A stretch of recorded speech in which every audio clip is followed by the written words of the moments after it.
Hello Evertonians and welcome to the special edition of the All Together Now podcast here on the banks of the Royal Blue Mersey at the Bramley Moore Pub. I'm Tony Scott, alongside me is co-host Greg O'Keefe and David Hughes, and this week it's a transfer window special on deadline day. All the ingoings and outcomings at Everton Football Club we're going to be discussing, and also there is a certain football match on Saturday as well, Everton's first game of the season against Crystal Palace. First up, Greg, the big news today is obviously Alex Iwobi signing for Everton. Your initial reaction on that one straight away? Well, I have to be honest, when his name was first linked yesterday, I was a little bit underwhelmed by the prospect of Iwobi because, and I've since revised this before anyone says they sound like a negative so-and-so. The sort of feeling I had was, if you want to overtake a team in the top six, then you shouldn't necessarily be looking to take their cast-offs. There's a little bit of that still in the back of my mind, but I've now come round to the fact that after reading the piece by this man here, David, who did a piece about comparing him and Zaha, who obviously didn't come off, more of that later, about his positive qualities. And so initially I was a bit meh. Now I'm quite pleased with the signing, especially with 28 million up front. I think it represents decent value, and we needed someone there after letting Lookman go, didn't we? So, David, you wrote an interesting piece that well received amongst Evertonians. Is that your initial reaction before you fancied Zaha, or did you go, do you know what, I really fancy this lad and this is why I'm putting it out there? It was a strange one, really. So I think what I liked about Zaha was that he felt like a statement of intent, where Iwobi wasn't really that. But when you really compare the two, I like what Iwobi offers. I think he's a very underrated player in the Premier League, still 23, and as the day was progressing, to be honest, actually this morning I did think it wouldn't be the worst thing in the world if we get him over Zaha. It became pretty clear, I think, by lunchtime that we wasn't going to get Zaha. I was hoping we'd go back in for him. It didn't look like we did, but when we did, it completely changed the mood of the window for me, and yeah, I'm pretty pleased to have him at the club. What do you like about him? I just think he does a lot of what Zaha does, but a little bit better. He doesn't score as many goals, which everybody is talking about, but it was something that we said on our walk earlier on the way down, is, you know, Zaha at his age had scored 9 league goals, Iwobi scored 10. You know, we're comparing a 23-year-old with a player in his prime. So I wouldn't focus too much on his lack of goals at the moment. But ironically, if you actually crunch the numbers, he's a good player, and he was one of the top in certain areas in the league last season. I think that's been overlooked a lot. Do you agree with the statement that Greg just said? There may be some fans out there saying, why are we buying Arsenal's cast-offs? Yeah, because I've seen it. I'm on Twitter. I've got plenty of them in my notifications. But just another Theo Walcott. Yeah, well, Theo Walcott 2.0 I had. Mr. Toad. But listen, you know, if you really ask these people, how much have you watched this player? You know, the truth is they've watched them once or twice. Some big Super games Sunday or a Monday Night Football. Exactly, yeah. You know, I'm not saying he doesn't come without risk, but for me, as we talked about, you know, people might be talking about Lookman. You know, why are they letting him go to Leipzig? It just doesn't work at some clubs, does it? You've got Pepe who's come in. He's not going to play over Pepe, is he? So that doesn't automatically make Iwobi a terrible player. You know, I believe he's going to come in and do a really good job for the club. Do you agree with that, Greg? Yeah, I do. I think it's interesting what David's saying about, like, people who are judging him maybe haven't watched him that much. I'm probably in the category of not having watched him that much, but when I have, I've always thought he's got threat. I think back to the Europa League final when he come on, he offered something, didn't he? He's a decent player, and I know he obviously. Did he score a cracker? If I remember rightly in that final. I think he come on and made it. Remember he had an impact, don't I see Ed nodding there. Yeah, Ed's right, yeah. Our cameraman backs me up. Thank you, Ed. So there you go. I was right. He scored a Goodison as well, if you remember. Yeah. He played well that game, didn't he? Against Everton. He did, yeah. Well, here we go with his 2 games. let's cling on to them.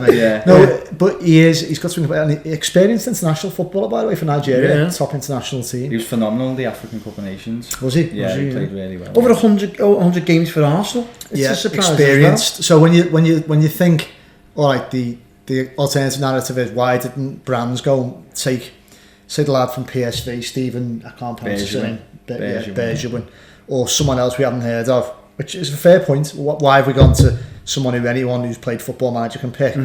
Well, probably because Iwobi's had 100 appearances at an elite club, rather than someone who's going to come in and be a risk. I'm not saying Iwobi isn't a risk to an extent, but we know what he's about and we know he can do it in the Premier League. And let's hope that, as David said, in different circumstances, it doesn't mean he's a bad player, Arsenal let him go, he can click with Keane, he can link well with Keane, Richarlison. I mean, one thing we've got now, we've got bucket loads of athleticism and pace and dynamism in that front three, and that's before you factor in Bernard as well and Dominic Calvert-Lewin, and we've got athletes across the front, the forward three, if you like, if he plays 4-3-3. So I'm quite excited, and at least we didn't end up with Marcus Rojo. Did you think when Brands was weighing these two signings up, the likes of Zaha or obviously Iwobi, he's looking at value for money straight away? He's looking at, one's going to cost me 28 million, one Palace asking for the best part of 80 million. I think he's weighing these things up straight away as value for money.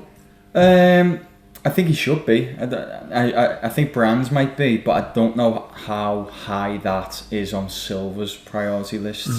You know, at the end of the day, a manager's lifespan is very small. He probably wants the player that's going to come in and do the best from the outset.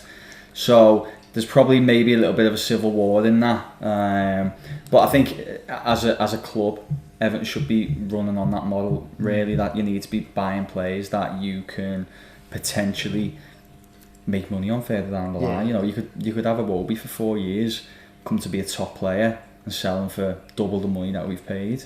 Do you get the impression, Greg, that obviously since the start of the window everything was going swimmingly, and over these last 48 hours it seems to have not gone to plan?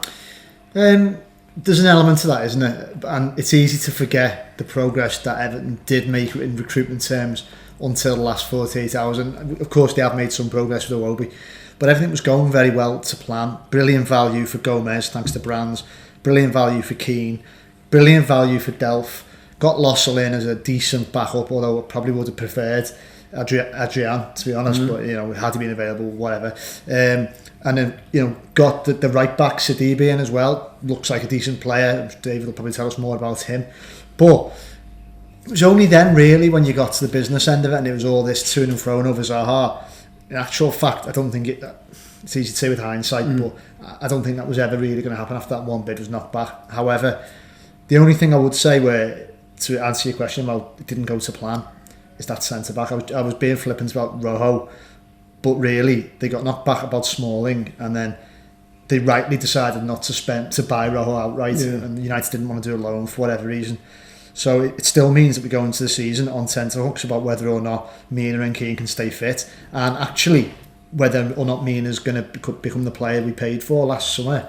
If he's not, I just think we're light in that area now, and sort of quite dangerously so, because players like that can pick up injuries and bans, by the way, can't they? Yeah, well, there's the thought of Yerry Mina could face a ban, couldn't he, with this betting thing they're hanging over his head. Luck, wouldn't it? I think we're heavily reliant now on Michael Keane being fit from now till Christmas at least, until we get to January. We're asking him to play best part of 18-20 games on the spin. I know there's no European football, which will help, but I think Keane last season with Zuma alongside him with a perfect combination. I just think it's going to be... You're relying on Mina now staying fit, and there's maybe an opportunity for Holgate there. We know Gabamin can play centre back. Yeah. It's a massive risk that Everton have took. We were saying on the way up, we were chatting, weren't we? And it was just like, David made the point, which I should really let him make, but saying that, and we discussed it, I think he said it on the podcast, really, if Brands had sensed that Zuma was going to be that difficult, and it was pretty clear Chelsea were going to let him go, why did it come to the last 48 hours to be chasing around after United rejects? Why hasn't a centre-back come in? That's the only thing about Brands in this window, and Brands in general, really, where I'd say a bit disappointed he couldn't have found someone. Like, I know Silva wanted someone with Premier League experience, so that does limit your options somewhat. Maybe, I mean, again, you talk about statement signings. Obviously, they were looking at paying a lot of money for an attacker. I'd love the likes of Nathan Ake from Bournemouth, but I think they would have wanted 75 million plus, and maybe he thought that, it is ridiculous. Again, Tarkowski, I don't really think would have been worth breaking the bank for. So there's not that many in the Premier League, and if that was a stipulation, but again, that's why Brands gets the big bucks, isn't it? And I think his one blot on his copybook is this centre-back situation. Yeah, I think it's a bit of I think if he looks back on hindsight now, maybe it being a little bit of a mistake that Phil Jagielka had gone. If he looks at it now and going, what have we got? We've got Holgate, we've got Mina, we've got Michael Keane. Gabaman can play centre-back as well. Yeah, but you're asking a lad who's never kicked a ball in England to play out of position, which is hard enough. One thing on him, he's played about 2,000 odd minutes, but that's over like a 4 or 5 year period, and I don't think that changes your point that you're making. It's still a lot to ask. At centre-back, you mean? Yeah, at centre-back, yeah. For Mounds? Yeah, because he was originally, I think someone like West Brom was making a move for him as a centre-back a couple of seasons ago. So he has played there, but I still don't think that changes your point. I still think it's tough to ask, but it's a good alternative. Just on that, I wonder if maybe he's going to look at bedding maybe Gibson into the side, because he's had little glimpses, hasn't he, throughout the summer. He didn't let him go out on loan, where the likes of Pennington has gone out on loan, so maybe he's going to try and give him a run out at some point if he needs to. I've heard mixed things on Gibson. He's done well in parts of pre-season, and at the same time I've heard Silver isn't convinced he's ready for the Premier League. Probably a typical young lad, that though. He's very young. He's obviously he's got quality, but it's just there's a difference between that and being ready to play in the Premier League, isn't it? Found out. However, we've seen probably enough of Holgate, so I'd rather almost be tempted to give him a go over Holgate. Yeah. Well, we've just touched on one new signing. One that was made yesterday was obviously Jibril Sidibe. David, is this a lad that can play centre back, or is he just a right back? Good question. Yeah. It's a good question. That's why I asked it. Yeah, no, I mean, I've got him down as a right back, really. I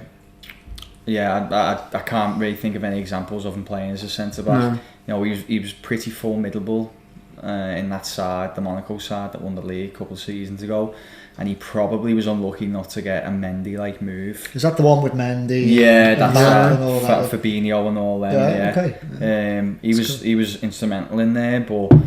That's why when we got linked with him, before I had a look into him, I was unsure where he was level-wise, because I thought, you know, these have all gone on to bigger and better things, and you're there, and not just you're there, you actually fell out of the side, who were terrible last year. Like people forget Monaco finished one place with the relegation zone last year.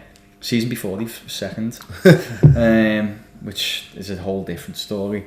So I think he's only a right back, but I tell you what, I think he's got a shot with pushing Coleman this year. Yeah, he hasn't a World Cup winner, just hasn't come to make the numbers up in the back, has he? No, of course, hasn't he? You know, if he's going to sit on the bench, he'll do that in Monaco, where he's probably got a more cushier life than in Merseyside. We're trying to say Monaco, Merseyside team.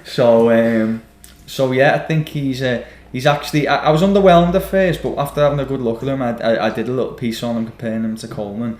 I think he's going to push him this season. You see the changing of the guards at right back, Greg? Could be, couldn't they? I think you wonder if Sidibe's people have looked at the numbers as well and gone, yeah, we fancy this. He can get in this team here. Yeah, good point. Actually. Whether or not they've sent, because I mean it's a decision. I'm sure he had other options. Yeah, exactly. You always think it's a one-way thing. Of course, they probably think, well, we want him to play, don't we? So, exactly. It's not in their interest for him to come here and sit on the bench, as you said. What's the point, basically? Well, they talked about putting a little clause at the end, haven't they, about to buy about 15 million. So they probably want him to perform well. He's a big lad too, so kind of. Not that Coleman's lack of height has ever really been. He's not small, Coleman, is he? But never really been an issue. However, it does help from set pieces, doesn't it? Certainly against some sides, your Burnleys and so on and so forth, who were going to try and obviously set pieces last season was an Achilles heel of ours, albeit rectified a bit towards the end. So I'm quite excited to see him play. Really, it does feel like with the full-back position actually. So when you think of a full-back, you think of like a Baines type character or Chilwell, someone like that. Who isn't that big and slim build and stuff, but I feel like that's evolving that position a lot more now, and it is becoming more with taller, more physical, like the talk Athletes? Athletes, yeah. Talk about putting Sissoko there next year at Tottenham because... Really? Yeah, Oh, yeah. okay. But because it does actually make, although his final ball's no good, you know, how great is he at carrying the ball? Yeah. You know, so he's perfect at progressing you into that final third, and then all you need to do is lay it off to a more attack-minded player. And when you actually think about that tactically, it makes a lot of sense. And it feels like a lot of teams are doing, like I know he's had injuries, but Mendy was obviously a lot bigger than what he was probably one of the first. Yeah, he was. Well, I think Coleman's experience is always going to be important. Yeah, true, one thing that has always annoyed me about him in the final third is the lack of quality in his final ball and his crossing. And in your piece, there was no comparison, was there? No. It was like Sidibe's quality in his final ball and delivery. I'm so glad you read So them. I never missed a piece. A couple of them anyway. So there's two who do anyway. Your mum, dad. So much better though, isn't it? Yeah. Joking aside. So hopefully we can be a threat from both flanks and just balance us out a bit more. What do you think about, going off script here a little bit, but speaking about his pieces again, Gabaman, I look at his ball retention for a defensive midfielder in that quite important role. It causes me a little bit of, maybe premature, but a little bit of concern. Do Everton want to play that way? Like they have to chase the ball, like it's just a Ghana guy did. Like I know when they play against the better teams, they're gonna have to do a lot of work off the ball, and it's just a Ghana guy was so influential in that, wasn't he? They maybe want to be more of a possession-based team now under Silva and hit teams on the break. It seems to me now, the way I'm going to witness Everton over these next maybe 12 months under Silva, that the goals that we've seen against Brighton, where they can easily score from Brighton's corner, just hit teams straight on the counter. Gabaman, he can easily, or Gomez can thread it through Ivan Needle, hit Keane, hit Richarlison, and then come it in the back of the net. I can see Everton playing a lot of games on the counter attack. I hope so. Yeah, maybe. He seems to be more of a better passer than just a guy.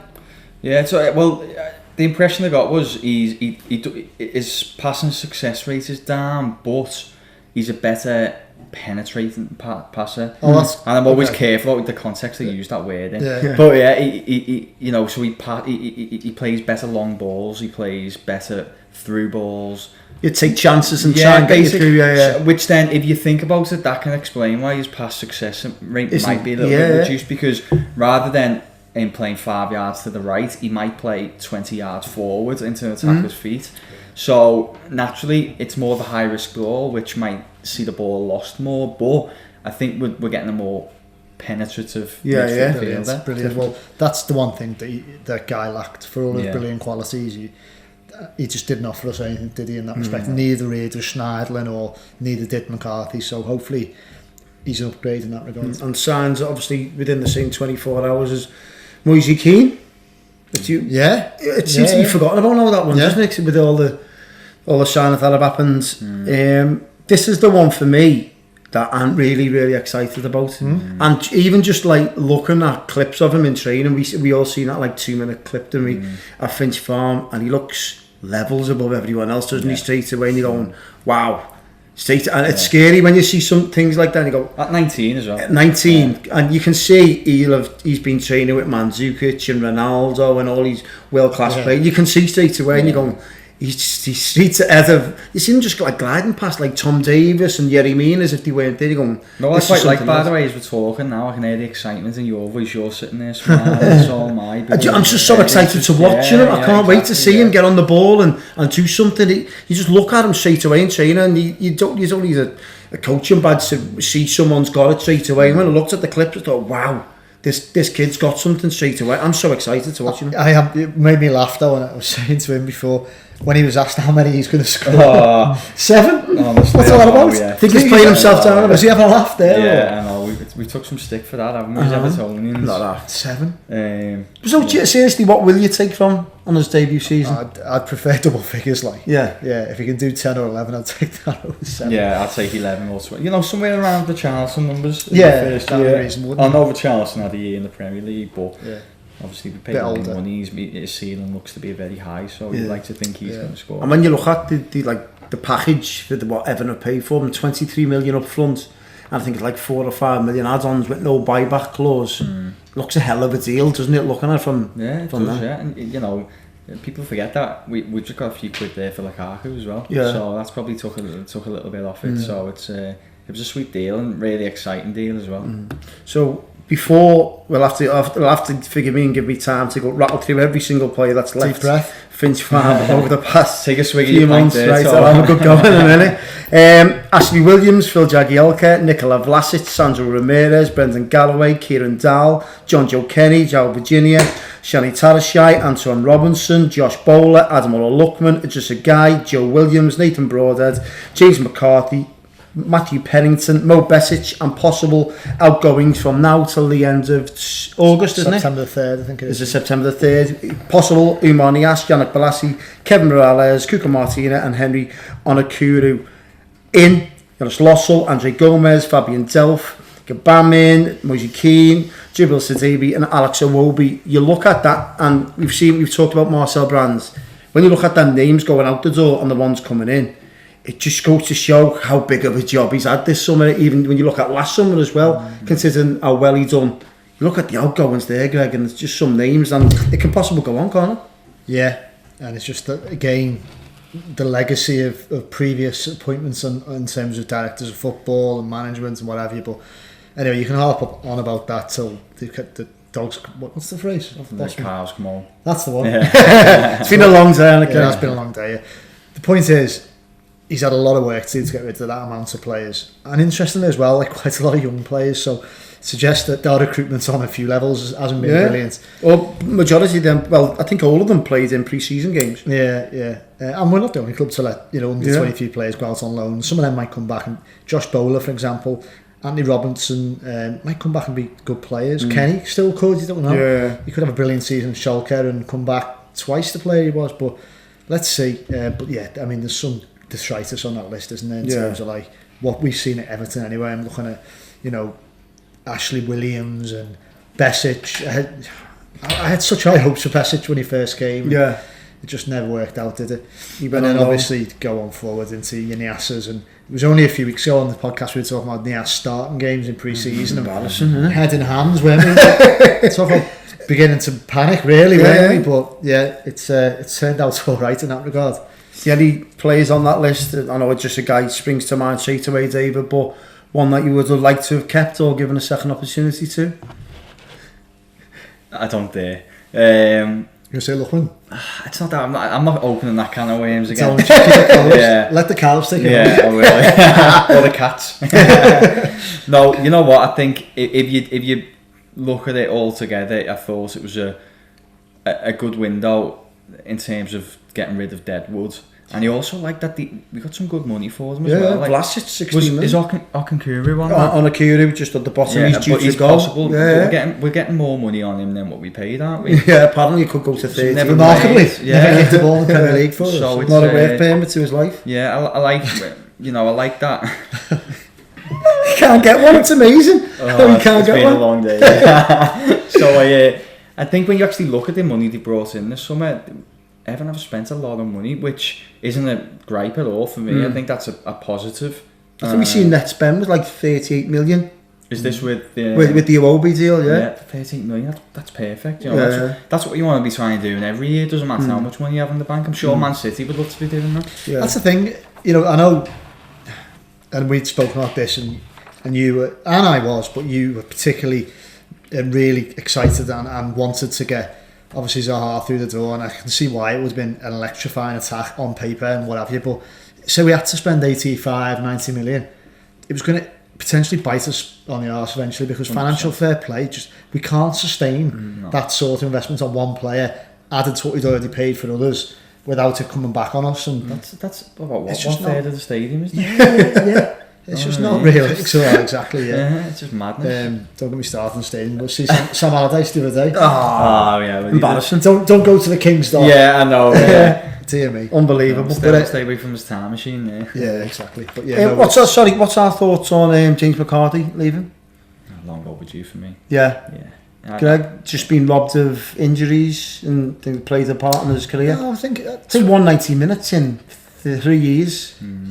He's been unlucky with injuries. I tweeted yesterday. He's when he was fit, and when he is fit, he's an effective player in my book. He's got a lot of good qualities, but I stand by the assertion that he's not good enough on the ball for a team with top 6 aspiration. So, and we are that. So therefore, yeah, absolutely time for him to move on, and I hope reunited with James McArthur. The Wigan boys are back in South London. Listen, he has got, as like I said, he's when he's on Bob and he gets around that pitch and he breaks things up and flying into tackles, but a team who want to move the ball forward, if you ask would you want him or Delph, I don't know enough about Kabaman, but even him, I'm not really that sad to see him go. I think it's a good move for the player and for the club. I think a fully fit James McCarthy will get in this Everton team. Do you think so? Yeah, I just on blob. I've seen him have over who? I think whoever you're looking for to get as a holding midfielder. In his pomp, Greg, him and Gareth Barry were outstanding for Everton when fit. Don't forget. Yeah, when fit, they got us into the record points total, fifth space. I just thought. So why did they sign Kabaman then? Well, obviously, we got the injury record. One chance to say is that Cos McCarthy's injury record has played a huge part in him going. If James McCarthy was fully fit every single week, I don't think Everton would be letting him go. I think it's his limitations on the ball. Do you think? Yeah, definitely. Yeah, you look at the players they've brought in, Delph, and apparently Kabaman, they're just better using the ball going forward. You've got to have a bit more than. I mean, let's be honest, in the time he's been here, did you ever see McCarthy play an effective forward pass? No, but that's not his game. I could easily say that about just a guy. Well, I agree.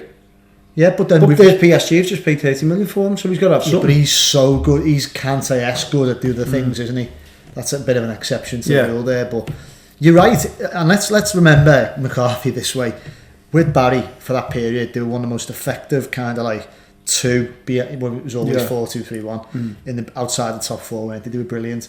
But you need the Barry alongside him. Yeah. Someone who could pick a pass exceptionally well. Because I just think if you rely on him to get the ball forward with any sort of penetration, it just wasn't going to happen. I look at him and I feel he's a victim of the game that he plays. Sometimes he gets injured a lot because he's too passionate, and I think he's like Delph. Delph gets himself stuck in a lot, and he picks up injuries like that where players will see a 50-50, they go, I don't fancy that. I wait for the second touch or the rebound and I may get it. Whereas I see McCarthy, I see Delph, they're right in there, and I think that's why they pick up a lot of injuries. Yeah, you're probably right there, but Guy didn't pick up many injuries, and he was a very aggressive, sort of firm tackler. I think he's been unlucky, let's be honest, hasn't he? And what a terrible injury that was. Down to Kevin Morales, that, by the way, the hospital ball. It was a bad ball, and next minute McCarthy got put through and obviously his leg was broken. It was right in front of me, in front of the Gladys Street. By the way, regular listeners or anyone who's been within a 20-mile radius to Tony in the past 8 years will know he's not the biggest fan of Morales. And he's still hanging on. But you know what? Still hanging on. I think he'll turn out to be a good like. So he went going. Answer Stevie, but just exactly. Yeah. It made me laugh when he come in before and he had his foot. He went, "Look at this, still there in his kit." Picture Morales in the new kit, in the brand new kit, still there. And as I said the other week, he went. Where did he go to Austria and Switzerland? Whatever. He's still there. Sorry, picking. No, he started it. Yeah. Never mind. James McCarthy. Anyway, moving on. Takori, would you fancy him? Yeah. At the price. Again, if we're talking about FFP and all that, but if you're talking about, is he in today's market worth 40 million? Probably, yeah. I just don't think Watford wanted to sell to Everton. Go away. Just don't think it's never going to happen, was it? But he's a good player. Silva obviously wants him, doesn't he? It might just be one that's never destined to happen to Goodison Park, but yeah, he's a good player.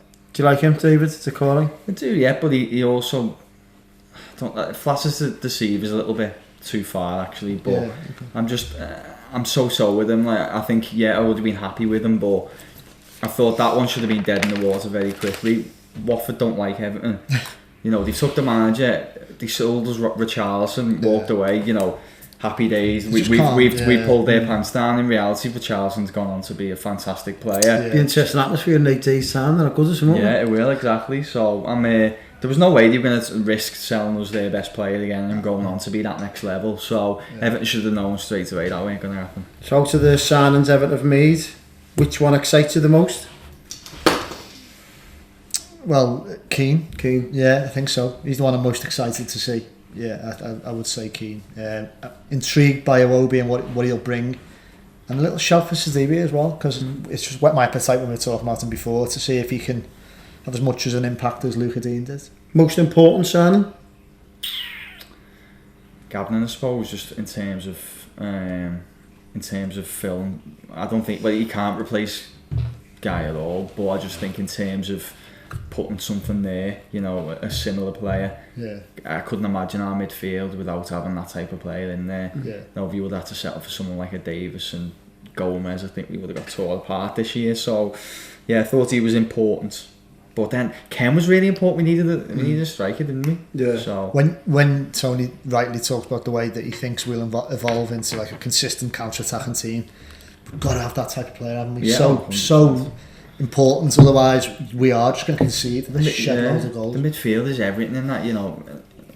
Liverpool. I'm so glad you said it because I was Every week, about to say every week I'm only going to talk about Liverpool, but they just got down to see that 4-3-3. You watch them and it looks like they have 12-13 players on the pitch, but they don't. But they just have that conservative midfield three that just gives the freedom everywhere else on the pitch. Where does that leave Bernard now? I think in this team, he's got up his level consistently, hasn't he? I love him. I think he's brilliant. But this is what I mean. We've just been speaking about Iwobi's numbers and he affects games. Bernard, as much as he's a great little player, I'm not taking anything away from. Is he affecting a game? Was it 3 assists last season and 1 goal or something? Well, it was just fair. Yeah, you're right. He played a lot of games. Fair point. It was fair. I love him. I think he's a cracking footballer. Don't get me wrong, but you want to see a player affect a game. Yeah, it was his first season in England, so let's hope that this spurs him on to raise his game. And you want strength and depth in every position, don't you? And we've got it at full-back, we've got it in centre midfield, we've got it on the width, we've got it up front with Calvert-Lewin and obviously Keane as well. It's centre-back, that's the problem, isn't it? That is the problem. And the thing is, I was going to say earlier as well, Brands has traditionally been a bit dismissive of January as a market. I think he's gone on the record to say it. But he might have to in January. Might bloody well have to now. Interesting. The office quotes I'm trying to fit in throughout the pod. Come on, I'm not, come on. When Brent Finchy says he's in the Bombay and he goes, what's her name? The woman upstairs, he was coming from Swindon. He says, what she needs is a bloody Anyway, The fact is, you have to explain it, though it's already too late. When you have to explain it, I know. It has been a long day. It has, indeed. There's a football match on Saturday. No. And believe it or not, it's against the team they've just tried to sign their best player from. They've took one of our players. How do you see us lining up for a kick-off? Yeah, well, Iwobi can't play, can he? Iwobi can't play. So would we see Pickford in goal, Coleman right back, Dean left back, Mina, Keane? Yeah, that's your defence. So there's your back five. Yeah, Marco. What about two midfielders? So he's gone 4-2-3-1. I think that's what he generally does, doesn't he? No, 4-3-3. Well, yeah, but you'll have Sigurdsson, won't he? You think he's going to play? Sigurdsson, Bernard, Richarlison. I think he'll start with Calvert-Lewin, and he'll have Keane to come on. I don't even. Yeah, maybe he'll bring him on. And who do you think midfield will be? Gomez and Gabaman. I think, I think he makes his debut. Yeah, it'll be interesting. How long's Delph out for? 2 weeks. Okay, that could have been a lot worse. So how many reservations when he was signed?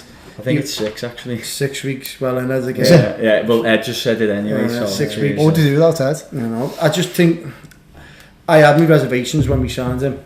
Over injuries? Yeah, and don't get me wrong. It's not a good sign, is it really? It's 8 million quid, and we went, yeah. I said, but his injury record, and I mentioned it at the time. I think he's never played over 30 games in one season. I think it's happened once in 10 years or something, which doesn't bode well. Do you know what I mean?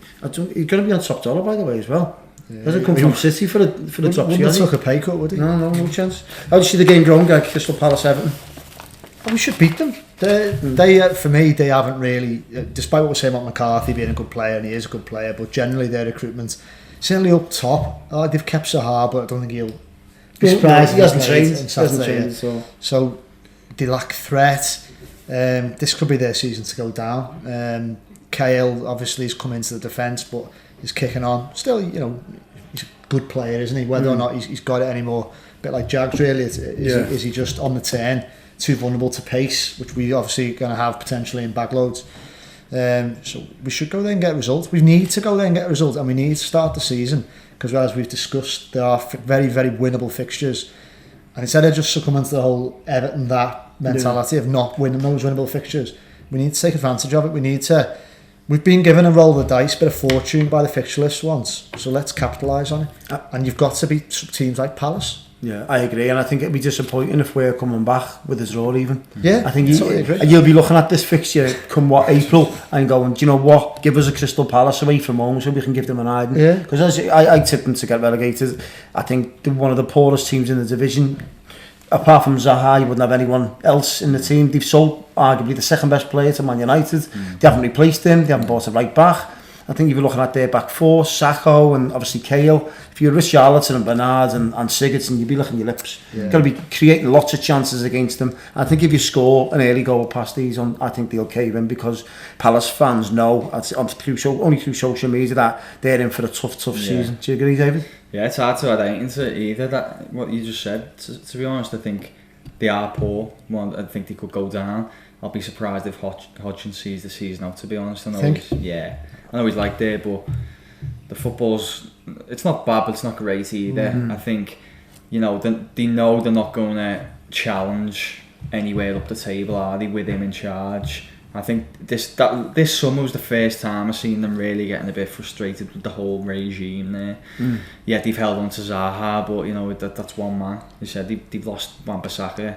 That was a big miss, and the team just isn't that great anyway. And yeah, I think I'll actually be so deflated if Everton come away without 3 points there, because it'll just feel a little bit same old, won't it? Especially London as well. 2 wins in line the last 21 visits there. I mean, that's terrible. We need to... Don't like the capital, do we? No, we don't. We need to start winning these games though. Not every team in the capital is and there was a few of them in there, but got beat by Fulham last year. We've got a decent record against Palace though, haven't we? I think we're unbeaten in 9, is it? Yeah, we are. We've got a really good record against them, but as we've just said, we don't want to draw, do we? We don't want to settle for a draw. We want to go there and win. And win comfortably as well. Yeah. I know we won there a couple of seasons ago, but that was Coleman. Your right back scored in the 18th minute or whenever it was. Right, you wanted that could have quite easily been another 0-0. Let's go and win. 2-3, even 4. And it's not just that; it sets the momentum then for the season. Doesn't it? Imagine coming back from there with like a nice 3-1 victory or 3-0. Confidence is flying, going into Watford, and all of a sudden you've got really good points on the board. Spirits are flying, everyone's enjoying going on the match. That's important, isn't it? Just to set a marker down straight away. It is. You know what? And adding to that, I'm pleased that the way the window is closing today, because teams can just get focus on the football, on the food and drink of winning football matches or playing football matches without the hassle of your best players throwing in transfer requests when you're 2 games into a season. It's happened to us in the past, hasn't it? Yeah. It's happened to most teams really, and it's a positive step. This, I think, the window's done and dusted with all its headaches and various hangovers that can go into a season. Teams on a level pegging now. They've done what they've done or haven't in Palace's case and ours in central defence, and you've just got to make the best you can do of it. So excited to concentrate on the football now. Before we wrap up and just briefly speak about the Premier League overall, give us a prediction for Saturday, David. I'm gonna go for it. I'm gonna say 2-3-0. 3-0 Everton. Which is it? I know, yeah. Come on, sitting on the fence. I'll go 1-0, 2-0, 3-0.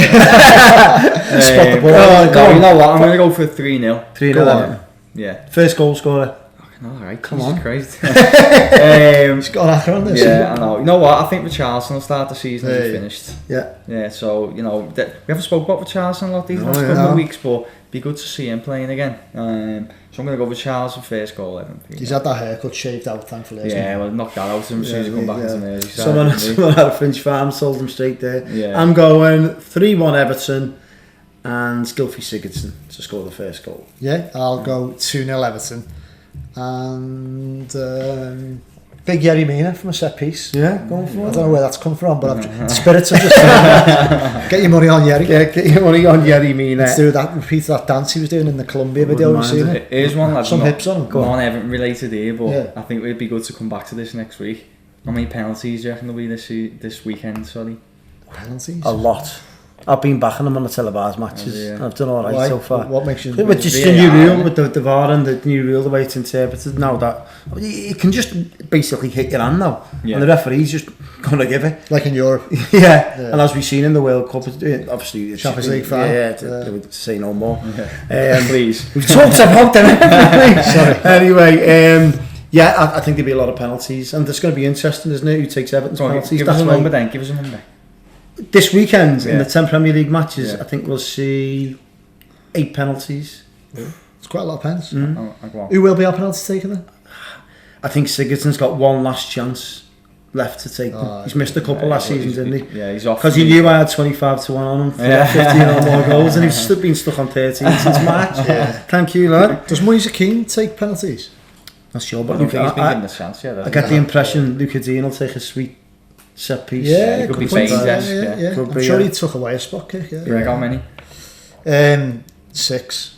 What are you going I'm going for? 7. 7. Yeah. We'll find out next week. Yeah. We'll find out next week. So, talked about the prediction for Saturday, prediction for the season overall. Now we've seen Everton's squad, ins and outs so far. Where are Everton finishing the Premier League? Big pressure. Come on. I still just think they'll fall short of the top 6. Sadly, I want to be more hopeful, but I think we'll get 7th.